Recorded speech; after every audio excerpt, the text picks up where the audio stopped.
Hello and welcome to my freelance concept art project Screencast for Creative Media Personal Practice Project. My name is Aaron and I am currently studying a master's degree in games design.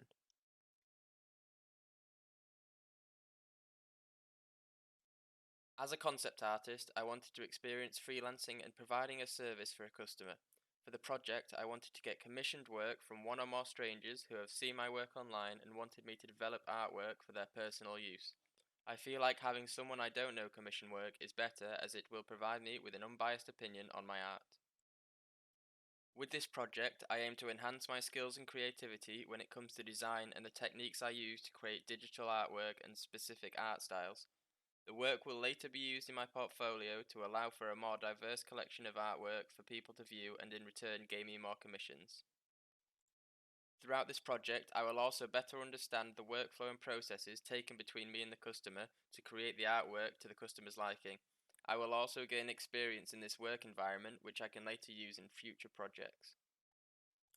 The outcomes for my project include multiple rendered concepts that have been delivered to the customer as well as the images being portfolio ready, meaning I can showcase them online to attract potential clients. This work should also include all development stages so that I can show the steps taken and techniques used to create the final images. Using Facebook, I joined multiple groups related to fantasy art and Dungeons and Dragons. I posted a piece of work from my previous year at university and asked if anyone within the group was wanting commissions done in that style. I was able to get a client who requested 6 item concepts to be done after a discussion and what they wanted. Before starting the project, I will research and gather resources to help me design and create a concept. To start with, I will read through any information and references given by the client to help me understand their vision for the concept. I will then use online resources such as Pinterest and other websites like ArtStation to gather reference images that will inspire and aid me in my creative process to design the items requested. I will then compile these images onto a Pinterest board and PureRef board so that I can consistently refer to them throughout. I will also research into any specific materials used to create these items and techniques I will need to learn to showcase these properly in my art style. When researching artwork on Pinterest and ArtStation, I made sure to read through the reference text given by the client and gather images which I thought suited the concept they had in mind. I was in constant communication with the client with ideas and we discussed what we thought was the best outcome for each design. I gathered all the reference images I needed for all 6 items before continuing the project and starting my development work. This was to ensure I had all the information I needed and that I had a clear idea of what each item would look like. Here are some examples of the images I gathered. More can be found on my Pinterest boards. The URL is written at the bottom of each slide.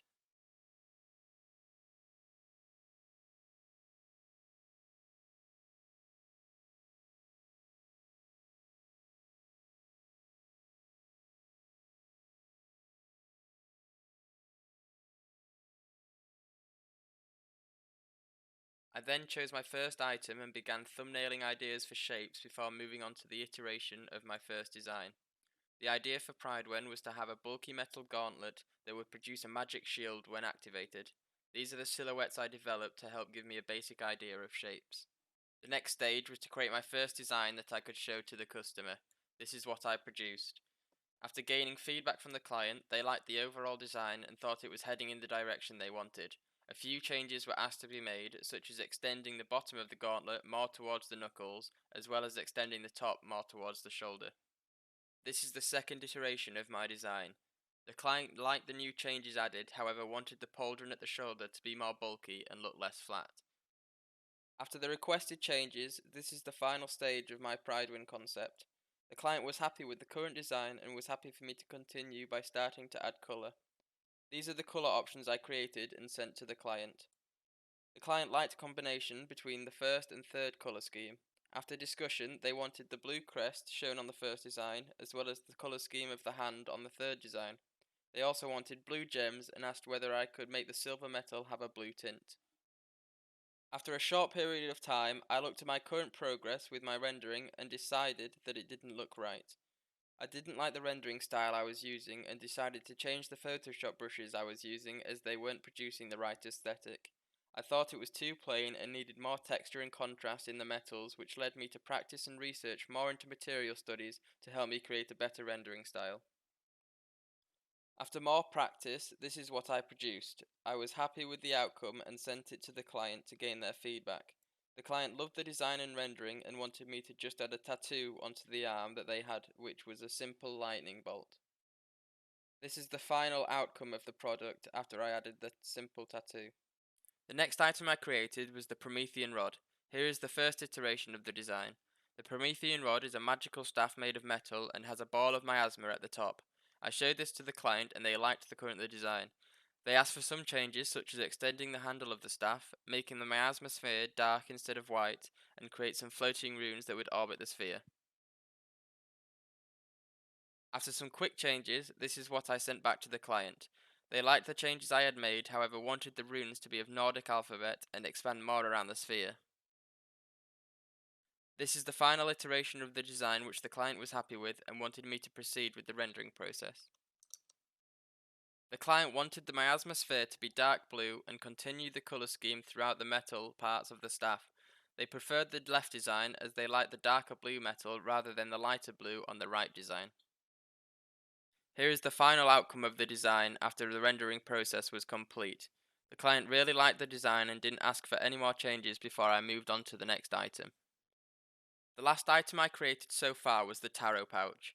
I designed a symbol that would be embossed onto the pouch after the customer requested a symbol based around the ankh but wanted a more darker feel to it.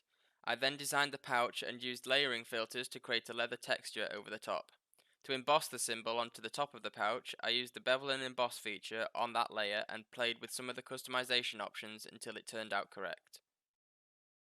The customer liked the current design, however wanted me to add stitching around some of the edges of the pouch, as well as create a more weathered leather texture onto the item, and also have a silver coin lent against the side of the pouch.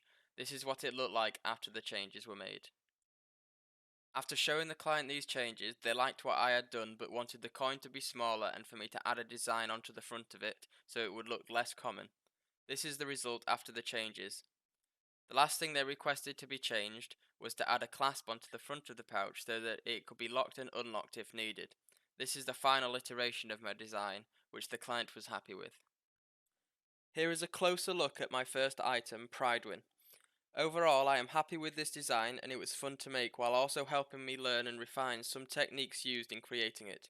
For this item, I mainly used two brushes, one being a hard edge brush to create a solid silhouette and the other was a watercolour brush which helped me blend some of the tones together. I also used a third brush which was of a splattered effect to help create some of the textures seen on parts of the metal.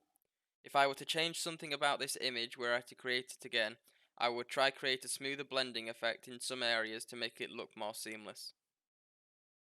Here is a closer look at my second item, the Promethean rod. Overall, I am happy with this design and used similar brushes and techniques as my first item. A new technique learned throughout the creation of this item was creating smoke brushes and overlapping them to create the ball of miasma at the top. This was an interesting challenge which I feel was a success. If I were to change something about this item, if I were to create it again, I would add some darker shadows in areas which I feel would help the rest of the image pop out more. Here is a closer look at my final item so far, the tarot pouch. Overall, I am happy with this design and used a lot of the same techniques as the previous images. I like the texturing techniques I used to create the weathered leather at the bottom of the bag and the metal look to the design on the front of the coin. I feel these textures made the item feel more realistic and used. To create these textures, I overlapped an image of corresponding materials and altered some layer blending options and lighting modes. If I were to change something about this image were I to create it again, I would change the perspective on certain features to create better sense of depth and 3D space. This is what needs to be completed at a minimum after the hand-in of this screencast. I still have 3 items to develop and finalise before the final hand-in. These are Echo, the Ring of Kaj, and Kaima's Blessing. I am looking forward to creating these as I am sure that I will develop and learn new and existing skills and techniques that will help me produce better artwork with every piece I create. After all of the items are created, I will go through each of them again, adding any final touch-ups needed before presenting all of them back to the client to ensure they are happy with all of the art produced. If they are happy with the art, I will then add all of the images to my portfolio on ArtStation and my website to help create a more diverse selection of images for future clients to view. Overall, I have learnt a lot from this project so far and look forward to completing it. I have gained lots of new knowledge and techniques on the workflow and processes included in this work environment and believe this could be a career avenue I could explore in future. I hope to gain more clients and expand my portfolio while becoming a better artist with every piece I make. Thank you for watching my screencast.